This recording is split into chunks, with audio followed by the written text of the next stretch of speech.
Sa number 3, resibo nga gin-issue sa isa ka traffic violator ginaligar nga gin-tamper sang cashier sang City Treasurer's Office sa Bacolod City. May report si Nico Delfin. Nakalabot sa igtalupangod sang pamunuan sa Bacolod Traffic Authority Office ang reklamo sa isa ka janitor nga naisyuhan sang citation ticket sang madakpan wala sang helmet kag wala driver's license. O galing sa nagbayad na siya sang 2,300 pesos nga penalidad para sa traffic violation, natukiban niya gintamper na ang na-issue nga resibo nga gin-issue sa iya. Sa resibo nga gin-issue sang katapos ng City Treasurer's Office nga na-assign sa Bitaw Office sa Dalan Lacson, makita nga gindugang ang number 1 sa 300 pesos nga resibo agud mangin santo sa 1,300 pesos nga nabayad sang violator.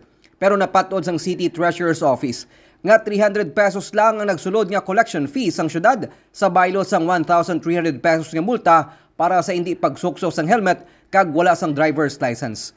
Ginpahayag ni City Treasurer Arlene Memoria nga ilan na ginpatawag ang na-assign nga kahera sa Bitaw nga isa ka regular employee. Inikadungan sang pag-issue sang memo agud makuha ang iya bahin sa reklamo. Actually, kung alleged na tampering, inang gina-investigata.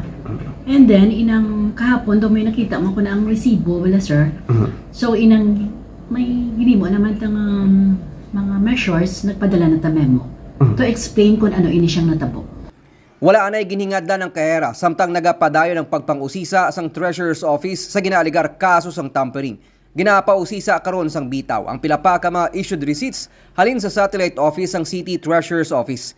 Gain klaro sang pamunuan sang Bitaw nga ang isyuan sang citation ticket amo lamang ang responsibilidad sang on-duty nga traffic personnel kag wala sila nag-i-issue sang resibo o kung nagabaton sang bayad halin sa madakpan nga traffic violators.